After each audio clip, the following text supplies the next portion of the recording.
تبارك الذي نزل الفرقان على عبده ليكون للعالمين نذيرا.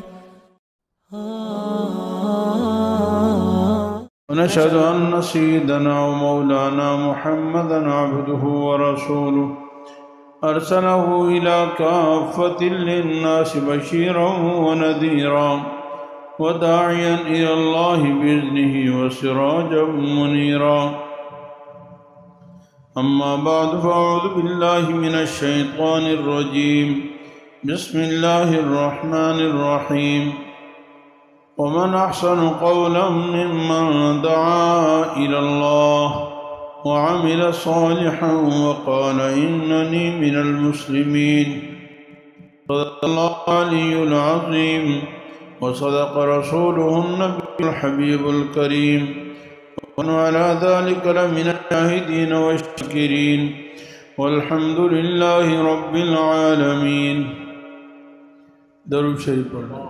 اللهم صل على محمد وعلى آل محمد كما صليت على إبراهيم وعلى آل إبراهيم إنك حميد مجيد. اللهم بارك على محمد وعلى آل محمد كما باركت على إبراهيم وعلى آل إبراهيم إنك حميد مجيد. رب اشرح لي صدري ويسر لي أمري واحلل عقدة من لساني يفقهوا قولي. رب زدني علما. اللہ جل جلالہ ساری کائنات کے خالق مالک ہیں. سب تعریفیں اللہ جل جلالہ کے لیے ہیں. اللہ تعالیٰ ہر عیب سے کمزوری سے پاک ہیں. وہ سب سے بڑے ہیں. ساری کائنات اس کی محتاج. انبیاء بھی اس کے محتاج، اولیاء بھی اس کے محتاج، اتقیاء بھی اس کے محتاج، اور وہ اکیلا بے نیاز ذات ہے.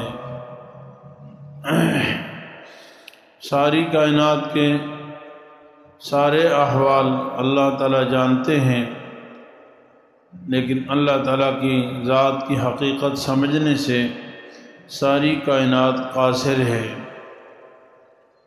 اللہ تعالیٰ کو پہچاننے کا ذریعہ اللہ تعالیٰ کی مخلوقات ہیں کہ اللہ تعالیٰ کی مخلوقات میں غور کرو کہ اتنی بڑی بڑی مخلوقات جس ذات نے پیدا کی ہے، جو ان کا خالق و مالک ہے، اس کی طاقت اور پاور کتنی بڑی ہوگی.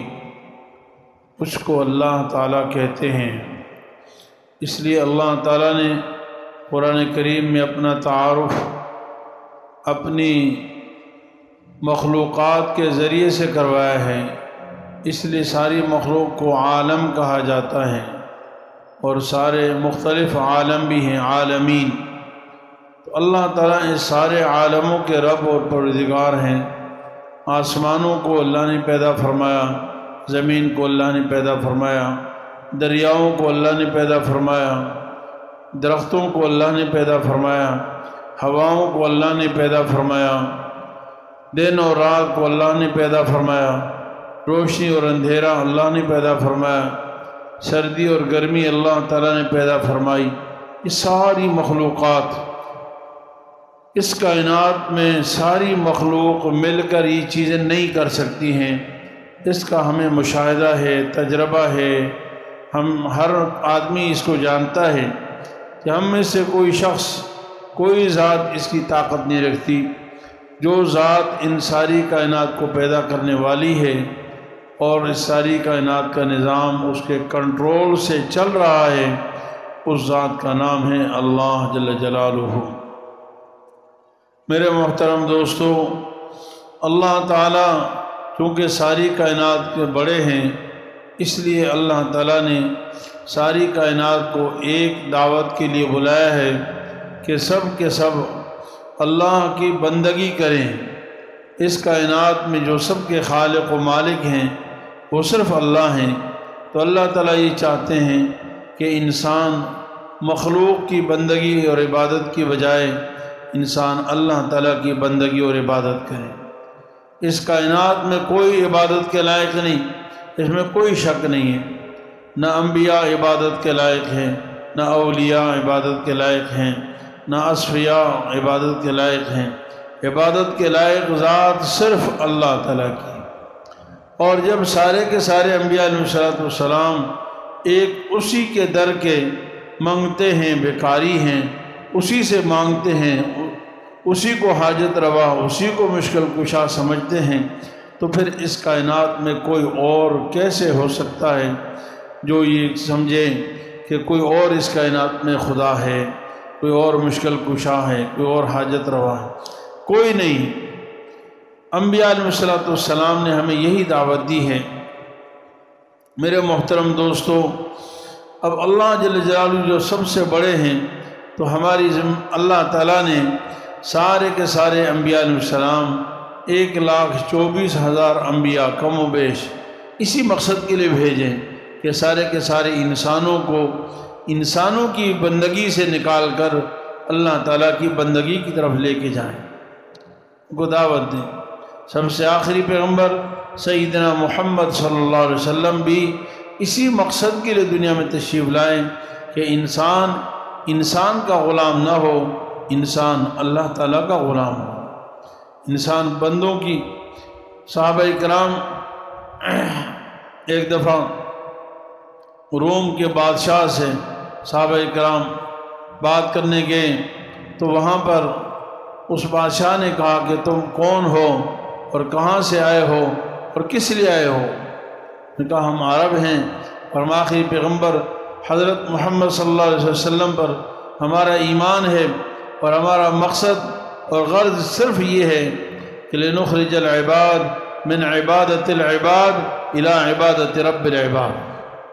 ہم صرف اس لیے آئے ہیں کہ ہم انسانوں کو بندوں کی غلامی سے نکال کر بندوں کے رب کی غلامی کی طرف لے کے جائیں، یعنی اللہ تعالیٰ کی بندگی کی طرف لے جائیں۔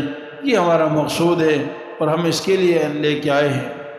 اور ہم اس لیے آئے ہیں تاکہ دنیا کی تنگ زندگی سے انسانوں کو نکال کر، پریشان کن، تکلیف دہ، تنگی والی زندگی سے نکال کر انسانوں کو ہم سکون والی زندگی عطا کریں، یعنی اللہ تعالیٰ کے احکام سے ہٹ کر جو زندگی ہے، خواہ اس میں مال ہو، دولت ہو، عہدے ہوں، حکومت ہو، کچھ بھی ہو، لیکن جب اللہ کی بندگی نہیں ہوگی تو اس زندگی میں سکون نہیں ہوگا، وہ زندگی تنگ ہے، پریشان کن ہے۔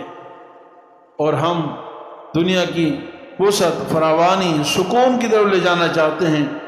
یہ وہ صحابہ تھے جن کے پاس کھانے کو کچھ نہیں، سواری کے لیے سواری نہیں، سوار ہونے کے لیے سواری نہیں، رہنے کے لیے مکان نہیں، کاروبار نہیں، فیکٹریاں نہیں، دولت نہیں ہے، کچھ بھی نہیں ہے، فاقوں پہ فاقے، لیکن وہ کس ایمان سے، جذبے سے کہہ رہے ہیں کہ یہ جو دنیا کی زندگی جو اللہ کے احکام سے ہٹ کر ہے، یہ تنگ زندگی ہے، یہ پریشانی والی زندگی ہے، اور سکون والی زندگی وہ ہے جو ہم نے جناب رسول اللہ صلی اللہ علیہ وسلم کی غلامی میں اختیار کی ہے۔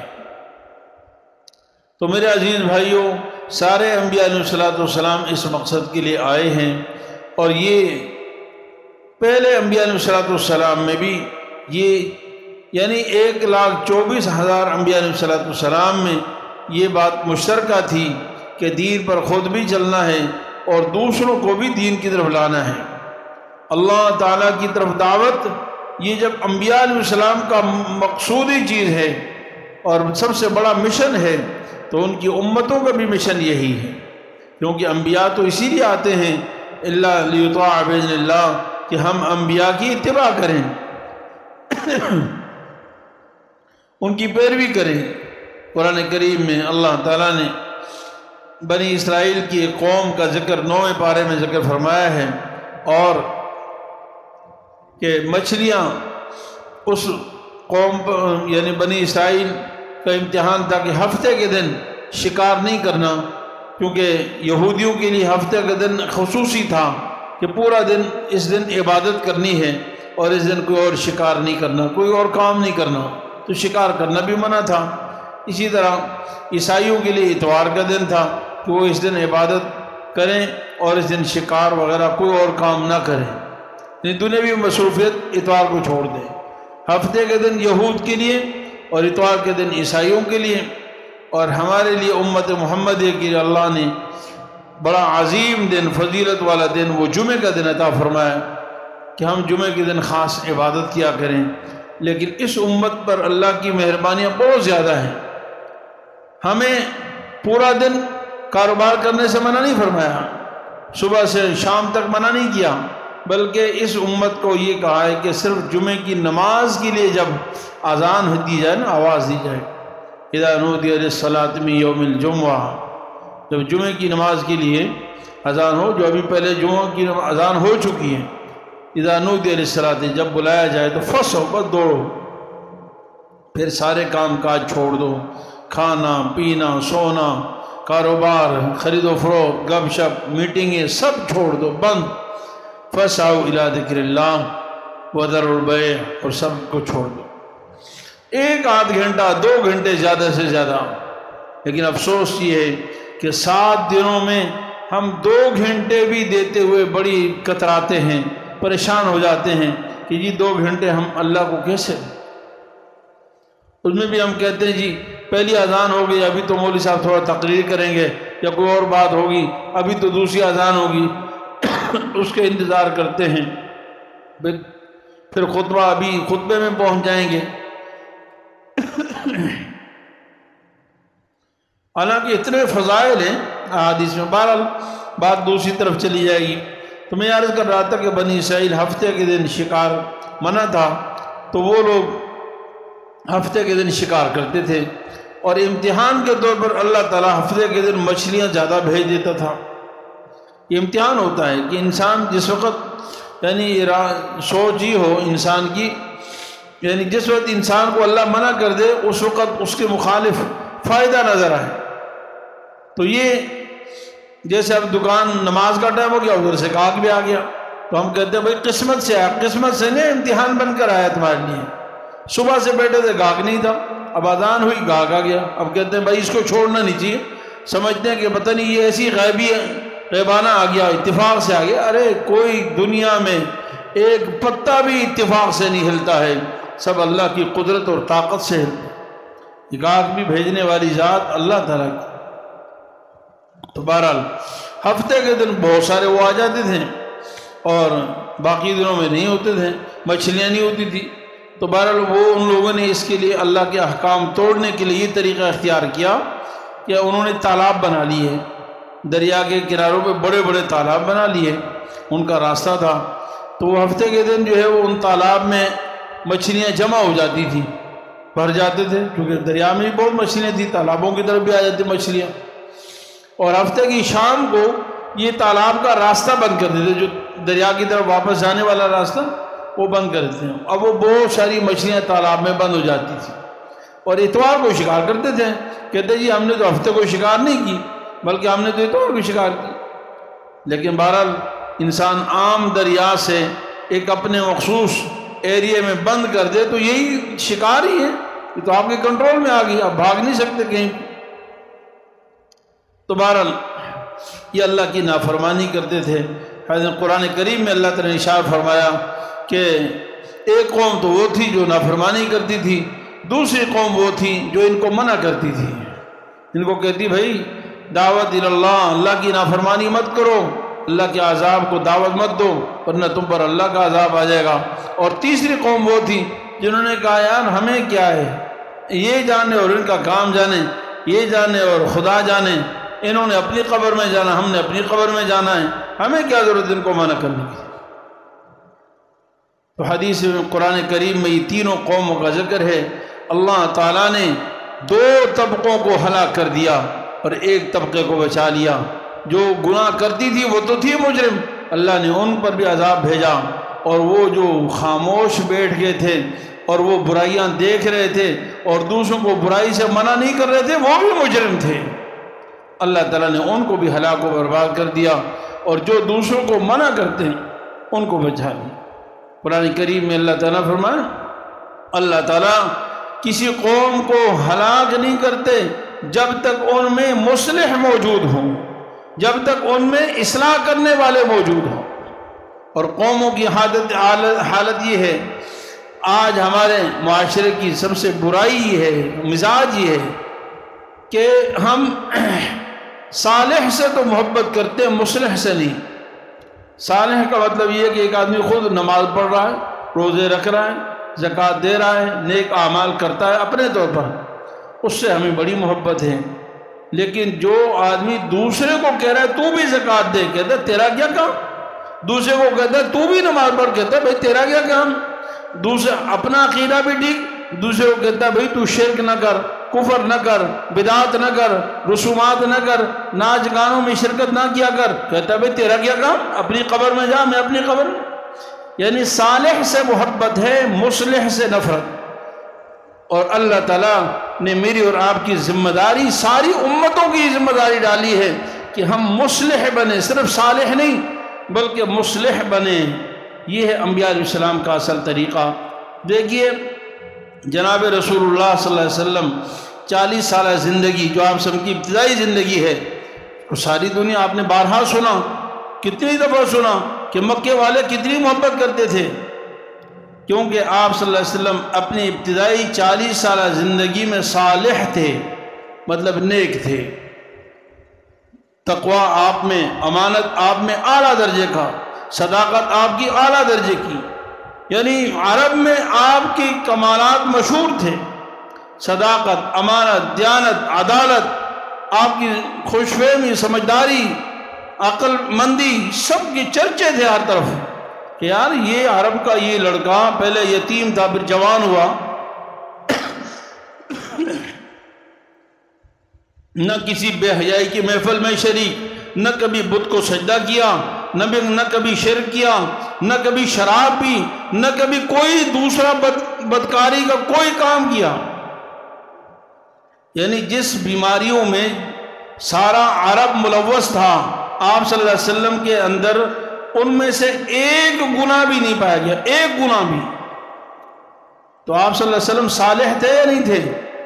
صالح تھے نا، کسی کو نفرت نہیں تھی، یعنی لوگوں کو یہ چیڑ نہیں تھی کہ تم کیوں نہیں سجدہ کر رہے ہو، اگر کرتا ہے تو ٹھیک ہے، نہیں کرے تو نہ کرے۔ لوگ شراب پیتے تھے، حضور صلی اللہ علیہ وسلم شراب نہیں پیتے تھے، لیکن لوگوں کو آپ سے اس بات پر نفرت نہیں تھی کہ تم کیوں شراب نہیں پیتے ہو۔ ساری دنیا بتوں کے سامنے جھکتی تھی، حضور صلی اللہ علیہ وسلم نہیں جھکتے تھے، کبھی کسی نے نہیں کہا کہ بھئی تم نہیں جھکتے تو تمہارے سے ہماری لڑائی ہے، نہیں۔ اسی طرح دنیا کی ساری بیماریاں، سود خوری، زنا کاری، بدکاری، بے حیائی، عریانی، فحاشی، سب کچھ عرب میں تھا۔ یہ کوئی نئی چیزیں نہیں جو آج ہم کہتے ہیں ماڈرن، ہم آج بے حیائی، سود خوری، بدکاریاں، یہ چیزیں کر کے ہم کہتے ہیں جی ہم ماڈرن ہیں۔ ماڈرن نہیں ہو تم، جاہلیت کے دور کے لوگ ہو، ماڈرن تو اسلام ہے۔ حضور صلی اللہ علیہ وسلم نے فرمایا میں نے جاہلیت کی ساری چیزوں کو پاؤں تلے رون ڈالا ہے، سود کو میں نے پاؤں تلے رون ڈالا، زناکاری کو، فحاشی کو، عریانی کو، بدکاری کو میں نے پاؤں کے تلے رون ڈالا ہے۔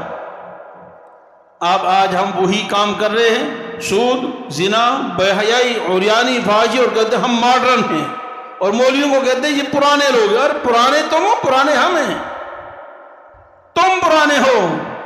تم قوم لوط کے کاموں کو اچھا کہتے ہو، تم قوم صالح کے کاموں میں جو برائیاں تھیں وہ اس کو تم اچھا کہتے ہو، قوم سمود کے اندر جو برائیاں تھیں اس کو تم اچھا کہتے ہو، قوم عاد کے اندر جو برائیاں تھیں تم اس کو اچھا کہتے ہو، اس کو اجاگر کر رہے ہو۔ نبی کریم صلی اللہ علیہ وسلم نے جاہلیت کی سارے کاموں کو پاؤں تلے رون ڈالا۔ لیکن میں عرض یہ کر رہا ہوں کہ رسول اللہ صلی اللہ علیہ وسلم جب تک صالح تھے سب کے محبوب تھے۔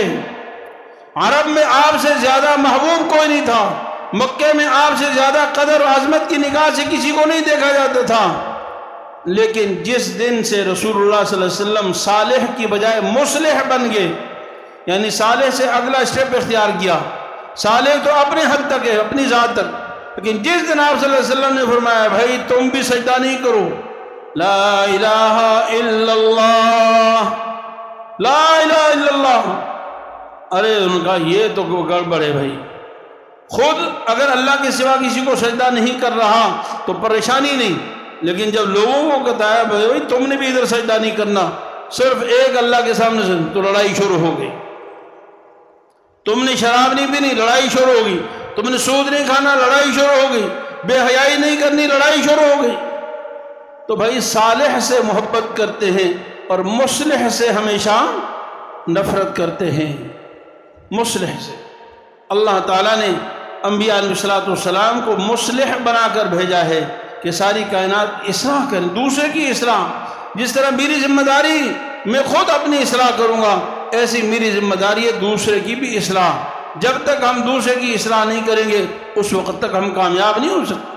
پھر آخری پیغمبر سیدنا محمد مصطفیٰ صلی اللہ علیہ وسلم، یہ تو ہمارا پکا ٹھکا 100% میں ایک ذرہ بھی شک نہیں ہے۔ جیسے لا الہ الا اللہ، اللہ کی وحدانیت میں ہمیں کوئی شک نہیں، ایسی اللہ تعالیٰ کی اس گفتگو میں، اس بات میں بھی کوئی شک نہیں کہ آپ صلی اللہ علیہ وسلم آخری نبی ہیں۔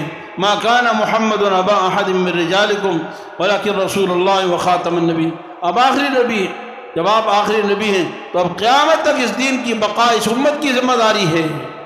رسول اللہ صلی اللہ علیہ وسلم حجۃ الوداع میں یہ ذمہ داری میرے اوپر اور آپ پر لگا کر گئے ہیں۔ فَلْيُبَلِّغِ الشَّاهِدُ مِنْكُمُ الْغَائِبَ۔ اب جتنے مسلمان جتنے موجود ہیں یہ ہر غائب تک بات پہنچائیں گے۔ قیامت تک پہنچانا میری اور آپ کی ذمہ داری۔ میں اور آپ مسلمان ہیں اور ایسی اسلام میں فوت ہو جائیں یہ کافی نہیں، ہم اپنی اگلی نسلوں کو مسلمان بنا کر جائیں گے۔ میں نے قرآن پڑھا ہے، دوسروں کو قرآن پڑھا کر جاؤں گا۔ میں خود دین پر چلتا ہوں، اگلی نسلوں کو دیندار بنا کر جانا میری ذمہ داری ہے، ورنہ کل اللہ تعالیٰ مجھ سے پوچھیں گے۔ اس لیے اللہ تعالیٰ فرماتے ہیں وَمَنْ أَحْسَنُ قَوْلًا مِّمَّنْ دَعَا إِلَى اللَّهِ۔ اس سے اچھی بات کس کی ہے؟ جو اللہ کی طرف بلاتا ہے، جو اللہ کا نمائندہ ہے، اللہ کا سفیر ہے، اللہ کی طرف دعوت دیتا ہے، آؤ بھائی آؤ اللہ کی طرف۔ دیکھیں اللہ کی طرف دی جاتی نہیں دی جاتی؟ اللہ اکبر، اللہ اشہد ان لا الہ الا اللہ، حی علی الصلاۃ حی علی الفلاح، اللہ کی طرف دعوت دی جاتی ہے۔ اور اس دعوت کو قرآن میں حدیث میں کیا کہا ہے؟ اللہم رب ھذہ الدعوۃ التامہ، یہ کامل دعوت ہے۔ تو اللہ تعالیٰ کی طرف دعوت دینا یہ سب سے بڑی دعوت ہے۔ بہت فرمایا اس سے بہتر کسی کی بات ہو ہی نہیں سکتی ہے۔ رسول اللہ علیہ وسلم نے فرمایا قل ھذہ سبیلی ادعو الی اللہ، دعوت الی اللہ یہ میرا طریقہ ہے، بلکہ سارے انبیاء علیہ السلام کا طریقہ ہے، میں اللہ کی طرف بلاتا ہوں۔ اور یہ میرے جتنے لوگ میرے پیچھے چلنا چاہتے ہیں ان کی ذمہ داری کہ دوسرے کو دعوت دیں۔ میرا عزیز بھائی اور دوستو، یہ اس امت کی ذمہ داری ہے، ہم اس سے بری و ذمہ نہیں ہو سکتے۔ آج معاشرے میں سب سے بڑی خرابی یہ ہے کہ بھائی دوسرے کو چھوڑو، بھائی کہتے جی اپنے آپ کو اپنا کام چھوڑو نہیں، دوسرے کو چھیڑو نہیں۔ ارے یہی تو شیطان کا نعرہ ہے، بھائی نیکی کو چھوڑو نہیں اور دوسرے کو چھیڑو نہیں۔ اسلام کہتا ہے دوسرے کو چھیڑو، دوسرے کو دین کی دعوت دو، دوسرے کو حق بات بتاؤ، اللہ اس کے رسول کی طرف بلاؤ، اس سے کہو کہ یہ برائی ہے۔ ایک حدیث میں آتا ہے کہ ایک بستی پر عذاب آیا، فرشتوں کو حکم ہوا کہ اس کو عذاب میں مبتلا کر دو۔ فرشتوں نے کہا یا اللہ اس بستی میں تیرا فلاں نیک بندہ رہتا ہے، اس نے کبھی کوئی گناہ نہیں کیا۔ اللہ تعالیٰ نے فرمایا کہ اس پر بھی اس بستی کو الٹ دو، اس کو بھی ہلاک کر دو، اس لیے کہ اس نے کبھی خود تو گناہ نہیں کیا لیکن دوسروں کے گناہ پر کبھی اس کے ماتھے پہ بل نہیں آیا۔ پورے معاشرہ بے دینی میں مبتلا ہے لیکن اس کو کوئی پرواہ نہیں ہے۔ تو میرے عزیز بھائیو، اس امت کی یہ ذمہ داری ہے، خاص طور پر ساری امتوں کا یہ کام تھا لیکن اس امت کی خاص ذمہ داری ہم اپنی بھی فکر کریں اور دوسروں کی بھی، اپنے بچوں کی، اپنے بھائیوں کی، اپنے رشتہ داروں کی، اور پھر اپنے محلے والوں کی، اور پھر پورے عالم کے انسانوں کی فکر کرنا یہ میری اور آپ کی ذمہ داری ہے۔ اللہ تعالیٰ اپنے فضل و کرم سے اس پر عمل کرنے کی توفیق عطا فرمائے اور اس ذمہ داری کو نبھانے کی توفیق عطا فرمائے۔ وآخر دعوانا الحمدللہ رب العالمین۔ مفتی صاحب کے YouTube چینل کو سبسکرائب کیجئے اور ان کے تازہ بیانات کے ذریعے اپنی علمی، اصلاحی اور فکری آبیاری کرتے رہیے۔ جزاکم اللہ۔